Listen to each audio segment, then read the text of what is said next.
Hi, my name is Meredith King, and I am so excited to be having this coaching conversation with you because coaching leaders is one of my very favorite things to do. I am a working mama of two very energetic little girls. I'm married to my high school sweetheart, David. We live together as a family in hot and humid South Texas. And as a woman in the workplace, I participate in and lead hundreds of meetings per year.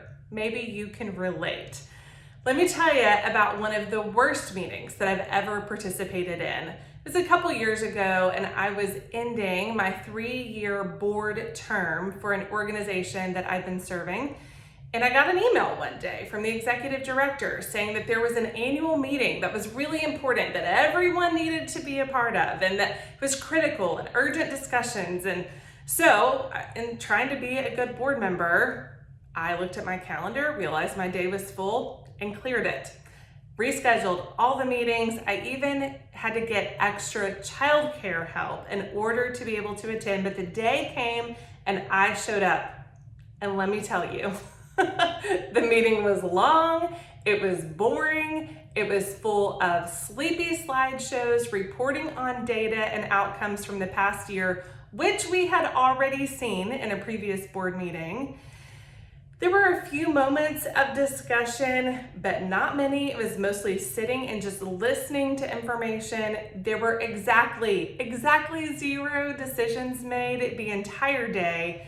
And finally at the end, when I was gathering my things to leave, the executive director walked up to me and kind of jokingly, kind of lightheartedly explained how surprised she was that I actually attended the meeting that day since my board term was ending. And she jokingly said, "You know, Meredith, you didn't actually have to come today, but it sure was fun having you in the room."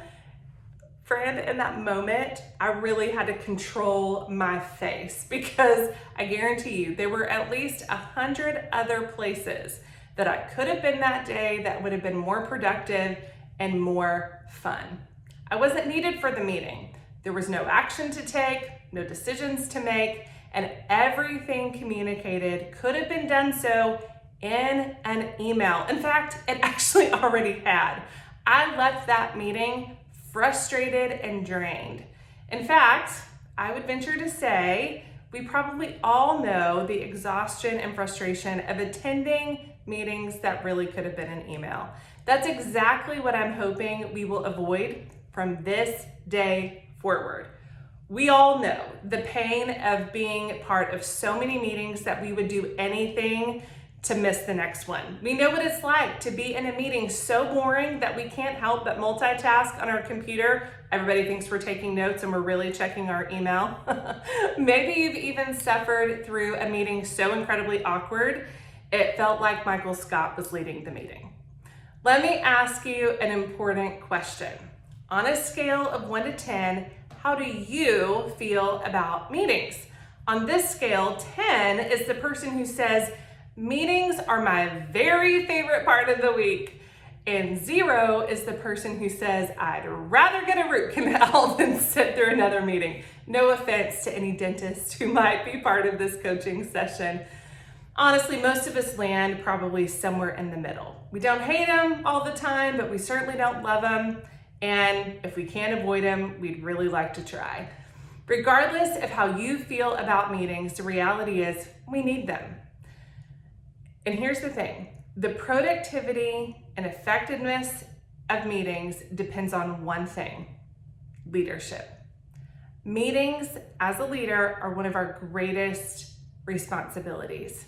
Now, here's the thing, we can't do a whole lot about the meetings that you just participate in, other than your own energy and involvement in those meetings.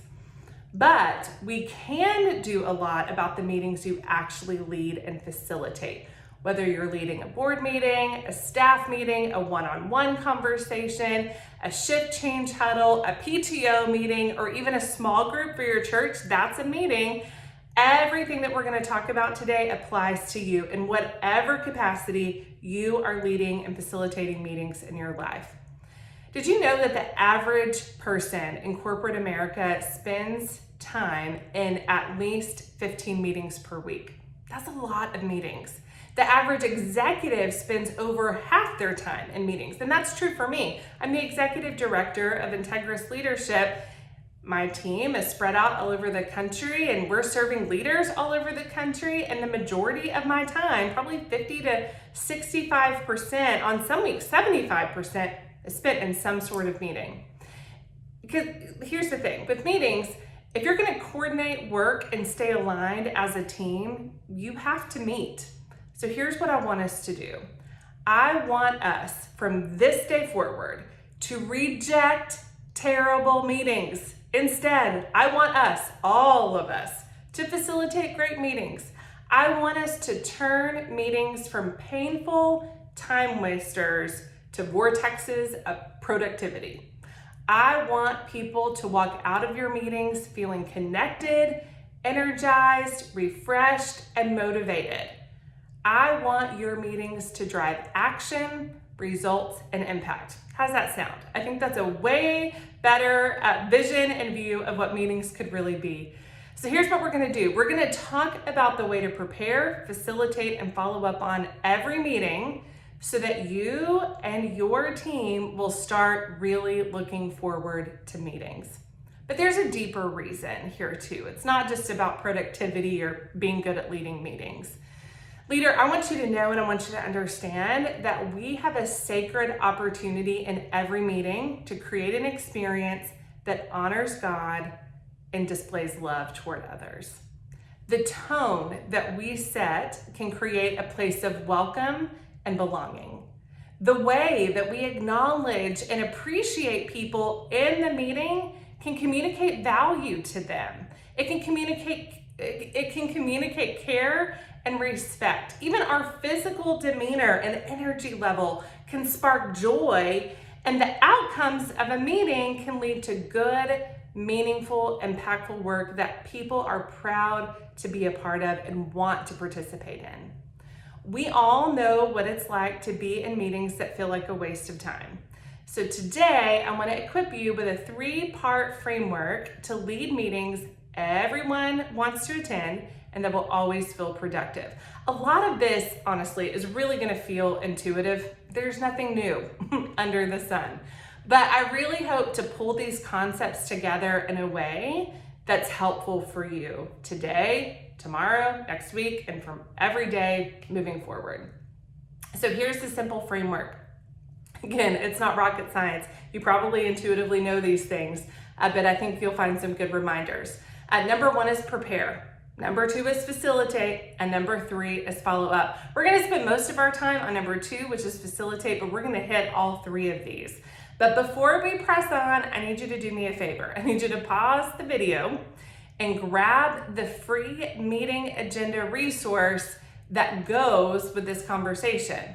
You're never going to want to plan another meeting without it. And you're gonna find that resource, that's free, on the page where you access this video. Find the link, click it, grab the resource, and then come back. It's my gift to you, it's completely free. I want you to have it so it can help you transform your meetings moving forward. Now that you have your handout, let's jump into our framework, and we're gonna start with prepare. Did you know, and I'm sure you do, you've probably thought about this, a meeting's success starts long before the actual meeting starts. Here's why. Meetings being effective really depend on having a solid agenda with a clear purpose and defined outcomes. And that gets put in place long before we ever walk into the space where the meeting is going to occur. Not only does an agenda ensure that the meeting is going to stay on track and actually accomplish the right things, an agenda is going to help you know when the meeting is over. Have you ever sat in a meeting where you're like, not sure if it's time to end, or do we keep going? Is there more to talk about? Are we running out the clock? If you have a clear agenda, you're going to know exactly when the meeting should begin and exactly when it's going to be over. As you are creating your purpose and your outcomes, I want you to write them down, and I want you to make them crystal clear. You'll even see on the meeting resource that you downloaded, And on the meeting template, there's a little spot for you to put your purpose and your desired outcomes. Articulate those with as much clarity as you can. Here's some examples from some recent meetings that I've been a part of. Here was the purpose of a recent meeting. Review our financial projections, determine the gap we have toward our goal, and brainstorm strategies to fill it. It's real clear what the meeting's for. There's no question there. Here's another one. Review and make a decision on new insurance options. Not super sexy when it comes to meeting topics, but it was important, it was necessary, and that was the point. We didn't need to do anything else. That was the point of the meeting. If you start your week with maybe a team huddle, our team does that, and it's one of my favorite moments during the week. Maybe your purpose in that meeting is to simply connect your team relationally, start the week with prayer, and ensure everyone knows the team's top priorities for the week. That's clear, right? When you have a clear purpose for your meeting, at the end of the meeting, you'll be able to look back and ask the question, did we accomplish our purpose or not? Everyone in the meeting should be able to say with confidence and clarity, yes, we did, or no, we didn't. If there's a gray area, then your purpose and your desired outcomes weren't clear enough. Having clarity around your purpose and your outcomes changes the entire tone of the room. There's more energy and there's more focus from the very beginning because everyone is crystal clear on what the point is and what their part will be in contributing to that conversation. The second part of preparation is determining who actually needs to be in the meeting. You know you have too many people in the room if some people aren't connecting or if they're not contributing to the conversation. If someone's not verbally engaging, it's possible that they weren't needed. And here's just a little tip for you. If you're planning a really long meeting, like a half day or multiple hours in length, don't be afraid to include someone for just a portion of the meeting. There's no meeting law that says everyone has to be there the whole time. If they're not needed for the entirety of the meeting, honor them by giving them some of their time back to go and do their best work. Just communicate that in advance. And the final part, the third part of preparing for a meeting is sharing the agenda in advance. People are more likely to show up prepared and ready to get to work if they know what's coming. Gives them a chance to digest and process the purpose and what to expect. And the whole meeting will be better if everyone knows what to expect before they arrive. Okay, so we've talked about the first part of our framework, which is prepare. The second part is facilitate. This is the meeting. This is where you actually meet. Today, I want to give you something that has been transformative in my day-to-day life and leadership. It's our framework for facilitating meetings that will never be a waste of time. It's called the guide model. I've been using this basic outline and strategy for meetings for over 2 decades. Trust me, it is a game changer. I will never do another meeting without it. Even if I'm using the back of a napkin to outline my meeting, I'm gonna write guide and use that as my agenda guide. Okay, so I digress. Let's jump into the guide model. The G stands for get connected. Get connected first. A lot of leaders tend to just jump in to the point of the meeting, to get down to business, to just jump into the reports or the nuts and bolts, and we skip the opportunity to get connected, and that's a mistake. I want you to get connected with the people in your meeting before you do anything else.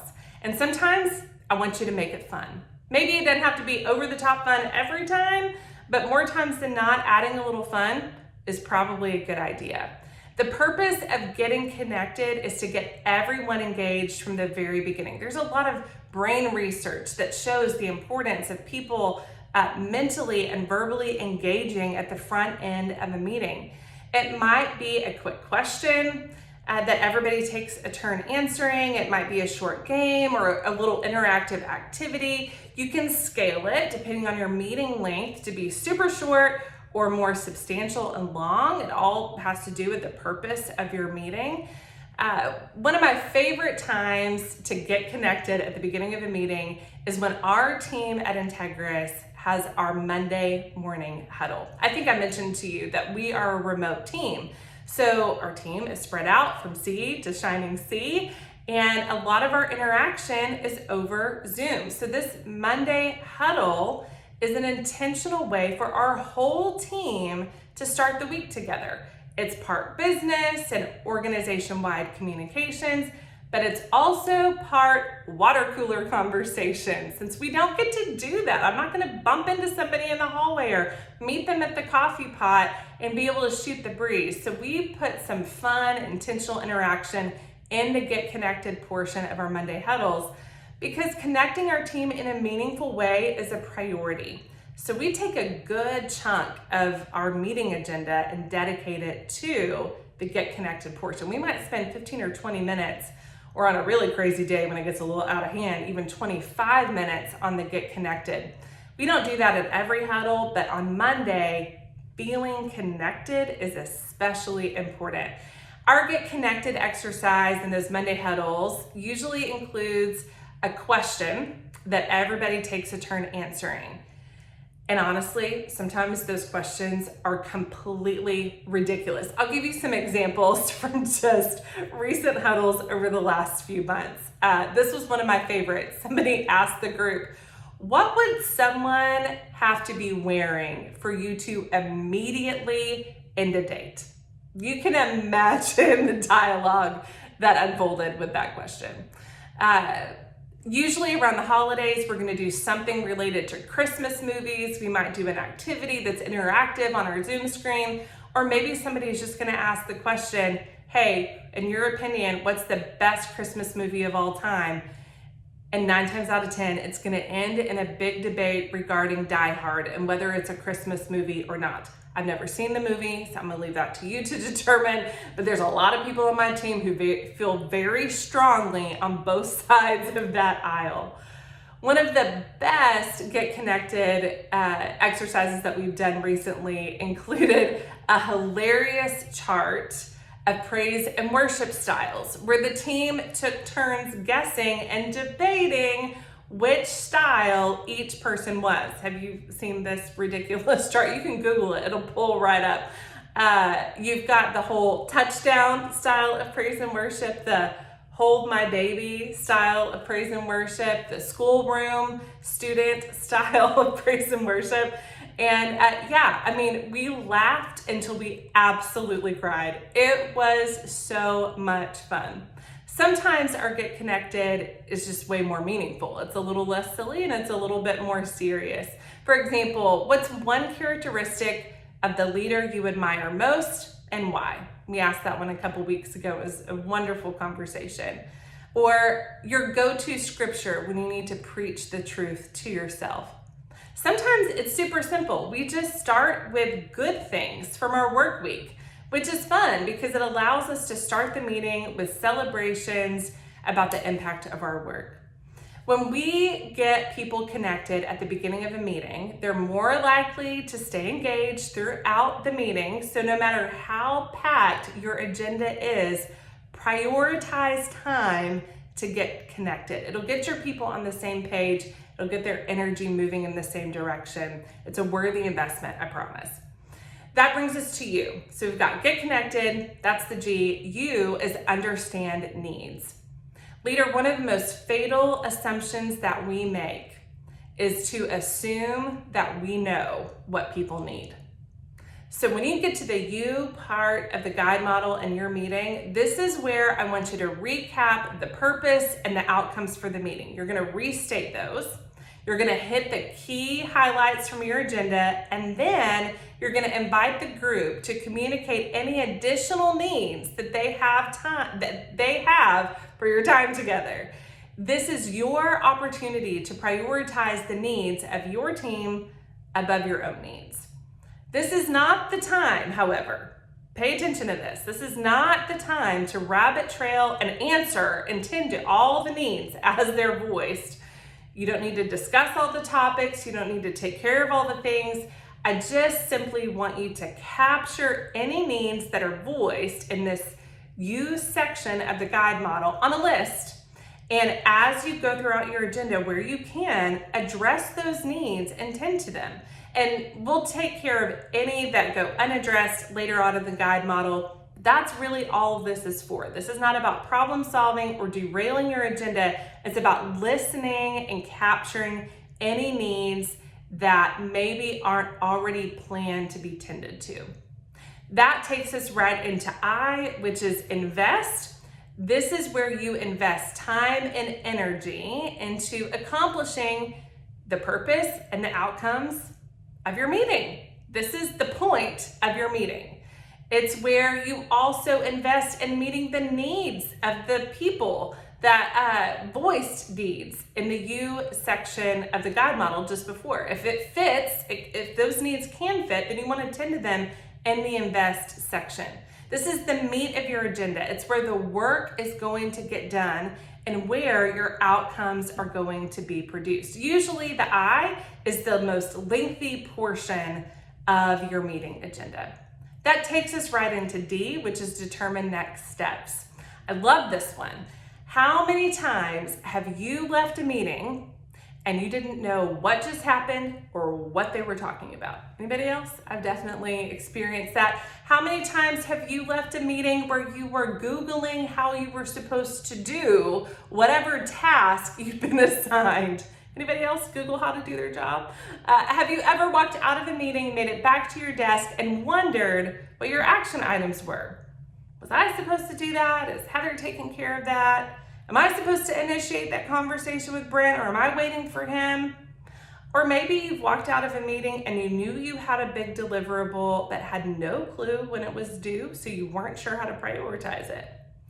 Maybe you even know the frustration of investing time and energy in a meeting where 0 decisions were made and everyone just sort of walked away wondering what was next. This, all of this, is where D comes in. Determining next steps. This is where a meeting turns into action and outcomes. Meetings aren't inherently productive on their own, but D helps make sure that productivity is actually going to happen. Our go-to for determining next steps is what we call W3. Who, what, when. Who is going to do what by when? This is where I want you to recap all of the tasks and next steps that have been identified throughout the meeting, primarily in that I section of the agenda. Each item, this is critical. Please hear me. This is so important. Each item, task, next step, whatever it is, needs a clear owner, a single name, and a deadline. Inevitably, as you go through your list, you're gonna have some blanks to fill in. Either you've got a name but no deadline, or you've got a deadline but no name, or maybe there was a task that you missed, so you need the group to help remind what it was. Whatever it is, take the time to go through your who, what, when list. Do it now so that everyone can walk out of that meeting and move forward with confidence and with clarity. I've never seen a leader do this naturally. I don't do it naturally. I've been using the guide model for a couple decades at this point, but I guarantee you, if I don't put D on my meeting agenda and actually write out a section for who, what, when, I'm going to forget. I wish that wasn't so. You'd think after all this time it would be second nature to me, but it's not. So make sure that you don't skip this part of your agenda. This is also where you're going to circle back on the needs that were voiced in the U section of the guide model. If you can't tend to them because you don't have time or it doesn't really fit, all I need you to do is go ahead and just decide when and how those remaining needs are going to be tended to. It becomes part of your who, what, when list to tend to the rest of the needs that haven't been taken care of. Okay. So far with guide, we've gotten connected. We've understood the needs of the group. We've invested time, energy, and attention to accomplish our meeting's purpose and outcomes. We've determined our next steps so that actual action will take place, but that's not the end. Do not end your meeting after D. There's more. Great leaders start well and they end well. Ending well is the E in the guide model. It's the last step in your meeting agenda. Ending well means that we send our people out with purpose, with passion, with appreciation. I want you to just step back for a second and consider the reality. You've gathered people together, maybe for a few minutes, maybe for a few hours, maybe even for a few days, and now you are sending them out to do work that matters. So let's act like it matters. Think about a coach sending a team out onto the field before a championship game.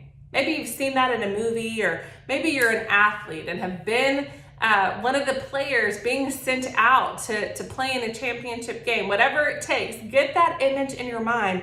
And I want you to imagine with me the nature of the conversation that the coach has with the team before they go out to play. Now, is that conversation lethargic? Is it boring? Is it full of straight faces and whispers? No, that coach is passionate. He's hyping them up. He's giving them reminders and affirming their practice and reminding them who they are and what they're there to do. And he's going to send them out with passion and purpose and energy. And every day when we facilitate meetings, when we get to the end, we are sending out our team members to go do work that matters. And I think we should be doing that with passion and purpose and intention. Y'all, ending well doesn't have to be complicated, and it doesn't have to be super emotional every time. So don't hear what I'm not saying. Ending well could be as simple as making eye contact with the people in the room and thanking them for their faithful participation, for their hard work today. Maybe you send them off with an inspirational quote that's meaningful to you. It could be everyone sharing their key takeaways and just a quick reflection exercise, followed by a quick thank you and an affirmation from you as the leader. Maybe it's a brief devotional, or maybe it's an inspirational story that ties into your mission or to your core values or to the culture that you're trying to build, or ties back to the purpose of the meeting and the decisions that you made that day. Ending well is key in order for people to leave energized.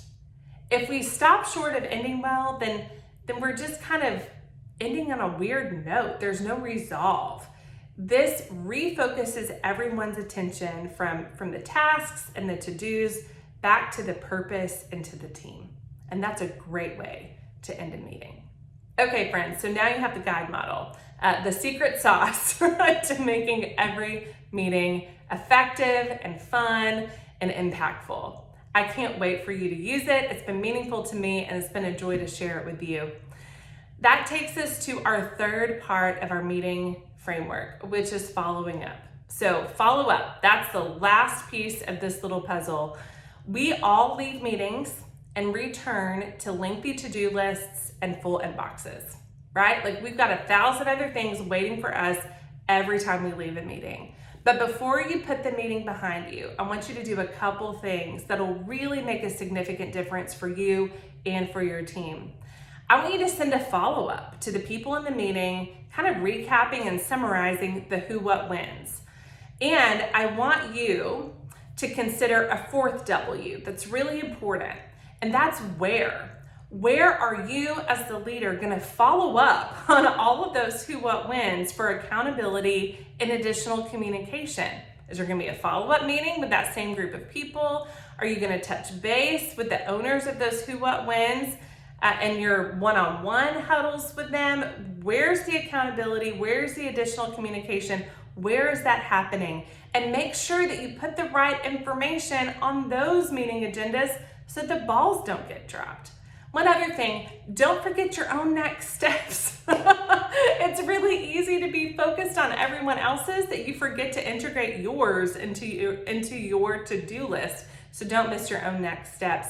And don't miss the opportunity and the follow-up communication to express again your appreciation and to acknowledge the contributions of the group. Again, that follow-up communication reinforces the tone that you ended with. And so you can reflect that same energetic, positive tone in your email, and it will help it carry forward.